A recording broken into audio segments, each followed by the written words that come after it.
Growing up, it was just me and Mom. Dad left when I was really young, so he's just a faded memory. Mom worked really hard, juggling multiple jobs to keep us going and make sure I could do well in school. Because of her sacrifices, I got a scholarship that paid for college, so I didn't have to deal with the huge debt many people have these days. I studied business management, driven by a mix of ambition and fear of being as poor as we were when I was a kid. After graduating, I moved to the city. It was tough at first, living in a tiny apartment and eating cheap noodles more often than I'd like to admit. But I landed a job at a big company, starting as a junior and quickly moving up the ranks. A few years later, I wasn't just working there, I was running a whole department. It was more than a job to me, it was my domain. I made sure everyone on my team knew they were valued. During training sessions, I tell the newbies, lead with respect. Treat this job like you own it, and soon you'll be leading the team. The team was great, full of good people. When I got promoted to department head, we all went to a local bar to celebrate. It wasn't a fancy place, just a cozy spot with cold beer and lots of laughs. Here's to Maud, the boss lady. Simon, one of my oldest colleagues, raised his glass. Everyone joined in, clinking their glasses together. Thanks, guys. We're all in this together. Here's to kicking more ass and taking names, I shouted, and the team cheered back. That night, amidst all the celebration, I noticed a guy named Austin. He saw me looking and walked over with a confident grin. Couldn't help but notice the celebration. What's the occasion? He asked, leaning against the bar. Just a little career boost, I replied with a smile. I'm the new head of my department now, I said, trying not to sound too boastful. That's impressive. Must be a tough job, he replied, nodding appreciatively. I'm Austin, by the way. Maud. Nice to meet you, Austin. We started talking more seriously than I had planned. It turned out Austin was a financier and knew his way around numbers, just like I knew my way around project plans. Over the next 5 months, our casual dates turned into weekends together. Before long, I was spending more time at his place than my own. He had an amazing apartment with high ceilings, a view that made you want to show it off, and a warmth that my dingy rental couldn't match. One evening, as we looked at the city lights from his balcony, Austin turned to me with a serious look on his usually playful face. He took my hands, and I could feel his nervous energy. Maud, these past months with you have been the best of my life. I know this might seem fast, but when you know, you just know, right? He started, his voice a mix of certainty and hope. I nodded, the cityscape blurring as my heart raced. He pulled out a small box from his jacket and opened it to reveal a ring that sparkled in the light. Will you marry me, Maud? Yes, Austin, absolutely yes, I managed, my voice thick with emotion. And just like that, I was engaged to a man who truly saw me and loved all the parts of me, even the tough ones. The day I was supposed to meet Austin's parents, my stomach was in knots. As Austin drove us up to a sprawling mansion with a driveway longer than my entire apartment block, I realized they were more than well off, they were rich. Stepping out of the car, I felt the weight of the place. The house looked like something out of an old British movie, all brick and ivy with gargoyles staring down like they knew I didn't belong. Austin squeezed my hand as we walked up to the huge oak doors. You'll be fine, Maud, he whispered, but his voice sounded like he was trying to convince himself too. The door swung open, and there stood Mr. and Mrs. Michael. His suit probably cost more than my rent, and her dress was something you'd see in a magazine. The foyer was massive, with a sparkling chandelier overhead. The walls were lined with portraits of stern-looking people with titles like Sir and Lady. Maud, lovely to finally meet you, Mrs. Michael said. I'm Maxine, and this is my wife, Sydney, Mr. Michael said, his voice smooth, but cool with a hint of a practiced English accent. Mrs. Michael gave me a smile that didn't reach her eyes. "Pleased to meet you both," I managed, trying to keep my voice steady as we moved into the dining room. Austin whispered quick tips about which fork to use, but his words were a jumble in my head. Dinner was served, and it felt like sitting in a freezer. The air was so cold with judgment. Mr. Michael pointed to a portrait of a stern-looking man with a thick beard. "That's Sir Daniel Michael, a direct ancestor from Canada. He came over in the 1500s to establish our family here," he said proudly. "Really impressive," I said, trying to sound enthusiastic, but it was hard to eat when I felt like every move was being critiqued. I reached for what I thought was the salad fork, but the silence that followed told me I'd messed up. I glanced at Austin for help, but before he could whisper anything, Mrs. Michael's voice cut through. "Perhaps things are done differently where you come from, dear," she said, each word sharp and precise. "Sorry, still getting the hang of all this," I mumbled, my cheeks burning hot. Austin tried to smooth things over by jumping into a story about us, but his parents were more interested in watching me struggle with the dessert spoon next. I felt smaller with each course, their stares heavy on my shoulders. After the icy dinner, we all shuffled into the Michaels' expansive living room. The plush carpets and heavy curtains made the room feel even more suffocating than the dining hall. I sunk into one of the ornate chairs, feeling like I was an exhibit in a museum about commoners. Mrs. Michael, perched elegantly on the edge of her seat, leaned forward. "Maud, dear, tell us more about your family. Your upbringing must have been quite different from ours," she said. I hesitated, feeling Austin's tense gaze on me. "Well, it was mostly just me and my mom. My dad left when I was really young, and I don't remember him much. Mom did everything to raise me on her own. She's a nurse." The room fell silent. Mrs. Michael stood abruptly, her chair scraping against the wood floor like a scream. "This is unacceptable," she declared, her voice resonating with disgust. "We are descendants of an ancient English lineage. We have standards, traditions. I cannot and will not allow my only son to marry someone without pedigree or knowledge of her own lineage." Mr. Michael, who had been silently observing, finally spoke. His words were calculated, each one heavy with meaning. "It's essential for us that our family ties are strong and well documented.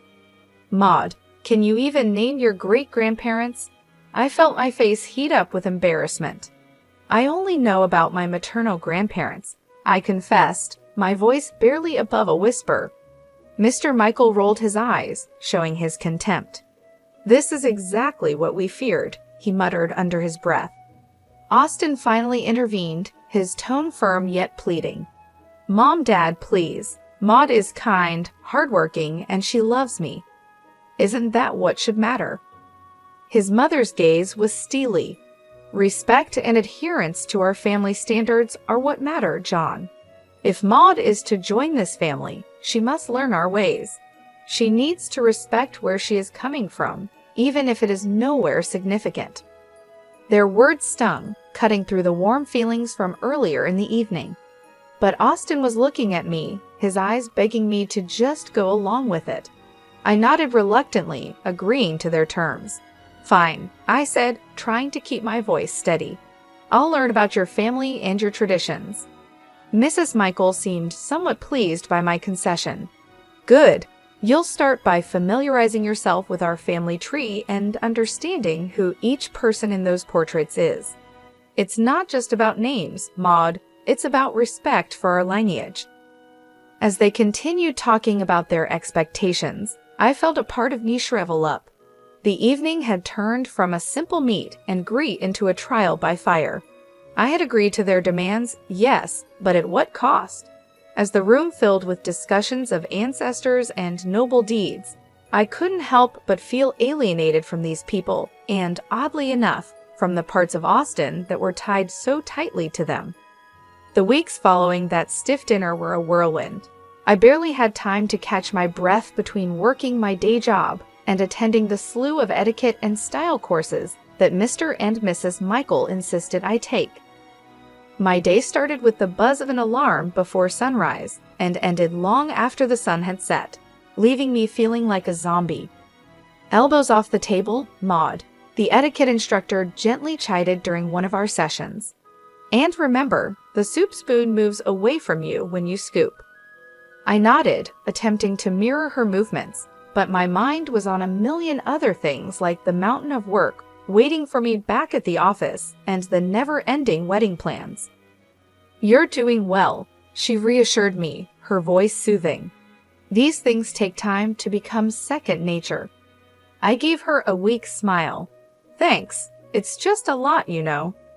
As if on cue, my phone rang. It was Mom. I excused myself and stepped outside to take the call, pressing the phone against my ear while trying to find a quiet corner in the bustling city. "Hi, Mom," I greeted, my voice more tired than I intended. "Maud, darling, how are the wedding preparations going?" she asked, her voice filled with excitement and a hint of concern. I hesitated, not wanting to worry her. "It's all good. Learning a lot.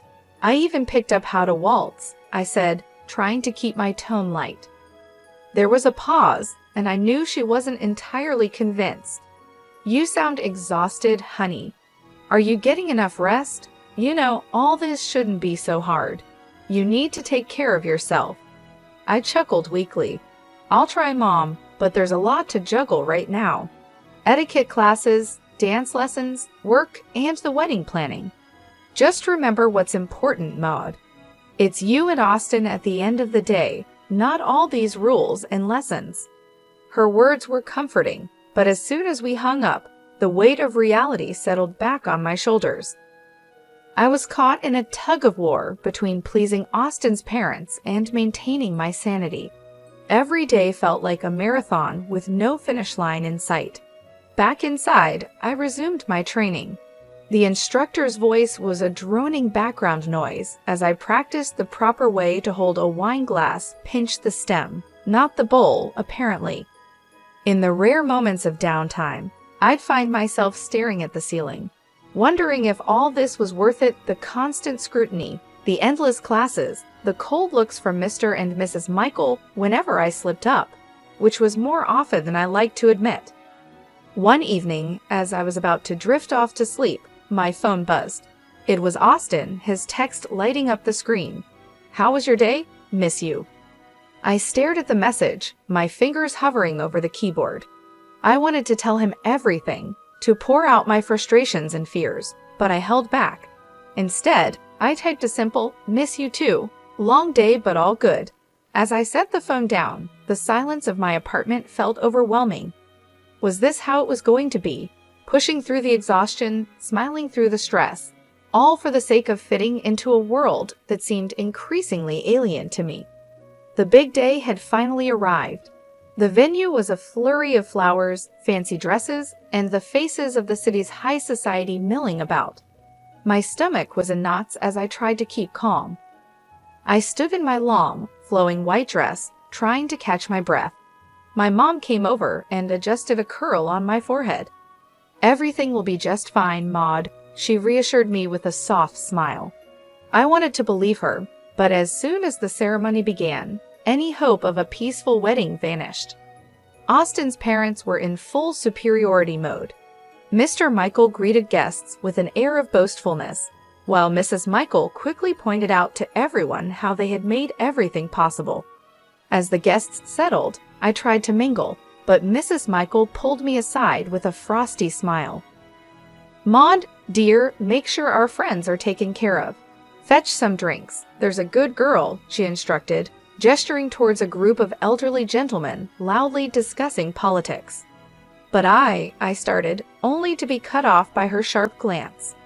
"No buts. You're practically family now. Show some initiative," she snapped.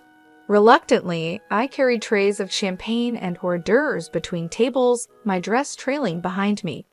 The weight of the fabric and the task made me feel more like a servant than a bride. I caught glimpses of Austin laughing and chatting, oblivious to my plight. As I passed another round of drinks, I overheard Mrs. Michael's voice rise above the chatter. "Maud will be serving us tonight. It's good practice for her, don't you think?" Her tone was condescending, her eyes scanning the crowd for approval. That was the last straw. I approached her, my hands shaking slightly but my voice firm. "I am not a waitress at my own wedding. There are staff here who are supposed to do this." Mrs. Michael stood up, her expression one of mock surprise. "You should be grateful we allowed such a simple girl into our family. Remember your place, Maud," she hissed, her words like daggers. I felt a flush of anger rise to my cheeks. "This is my wedding, not a performance for your friends," I retorted, my voice louder than intended. The room fell silent, all eyes on us. Austin, catching the tail end of our exchange, stumbled over, a glass of champagne in hand. "What's going on here?" He slurred slightly, his eyes not fully focusing. "Your mother is treating me like a servant at our wedding, Austin. This isn't what today is supposed to be about," I said, frustration boiling over. Austin looked between me and his mother, his expression clouding. "Maud, why are you making a scene? Just do what my mom asks. It's not a big deal." "Not a big deal, Austin. This is our day, and your mom is ruining it," I shot back, disbelief and hurt swirling together. He took a long sip of his champagne before speaking. "Look, Maud, you should be happy. I even chose you. There were plenty of girls better than you, prettier, richer. You're making a fuss over nothing." The words felt like a physical slap. I recoiled, the realization hitting me hard. The man I loved, the man I was about to marry, didn't see us as partners. To him, I was just another accessory, something to fit into the perfect image his parents wanted. As I clutched my bouquet tighter, feeling like I might crumble right there, my mom came over. She took one look at me and wrapped me in her arms, the kind of hug that seemed to hold the world at bay. "Honey, do you love this man? Do you really want to marry him?" she whispered, her voice filled with worry. I shook my head, barely able to speak. "No, Mom, I can't do this. I don't want to." Mom nodded, her jaw set in that determined way I knew so well. She gently took the bouquet from my hands and guided me to a chair, her touch reassuring. Then, with surprising sprightliness, she approached the DJ, asked for the microphone, and turned to face the gathered crowd. "Ladies and gentlemen, may I have your attention, please?" Her voice, clear and steady, cut through the murmurs, drawing every eye in the room to her. There was a hush, the kind that precedes a storm. She took a deep breath and turned to face Mr. and Mrs. Michael directly. "I have something important to share about truth and pretense," she began, her gaze unwavering.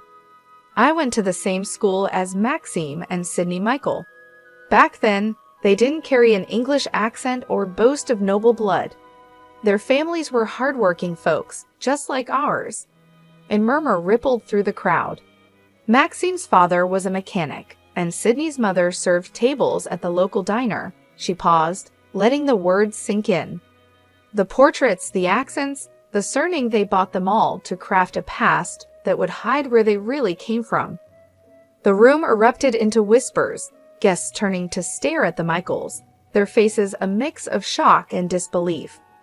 Mrs. Michael stood up, her face red, the facade of aristocracy melting away. "That's preposterous. But my mom wasn't finished. To think that you would stand on these fabrications and look down upon my daughter, judge her worthiness based on a lie. Maud is worth 1,000 of your false titles. She is real, something you've long forgotten how to be." The guests were now openly murmuring, their looks of fascination turning to disdain as they gazed at the Michaels. Mr. Michael tried to speak, his accent slipping into something less refined and more desperate. "We did what we thought was best." "For whom?" My mom cut him off, her voice fierce. "For your son? For society? Or just for your own shallow pride?" The confrontation had drawn everyone's attention, and now the room was buzzing, the atmosphere charged with tension and revelations. The Michaels seemed to shrink, their grandeur dissolving into the air, leaving nothing but the stark, plain truth of their origins. Austin's face twisted with a mix of shock and anger. He stormed up to me, his voice barely a hiss as he leaned close. "You've ruined everything, Maud. You've disgraced my family. And now you're questioning if I want to marry you after this spectacle." His words stung, but before I could respond, he grabbed my arm, pulling me slightly closer. "I'll teach you how to be a good wife, one who knows her place and obeys." His threat hung in the air, heavy and chilling. I pulled my arm back with all my might, stepping away from him. The room was dead silent now, everyone's eyes on us. This was the man I had intended to marry. This was the family I was about to join. No, this couldn't be my life. I took a deep breath, my mother's earlier strength flowing through me. "There will be no wedding," I announced loudly, making sure every guest heard. I regret that I ever considered marrying someone who truly matches the arrogance and deceit of his parents.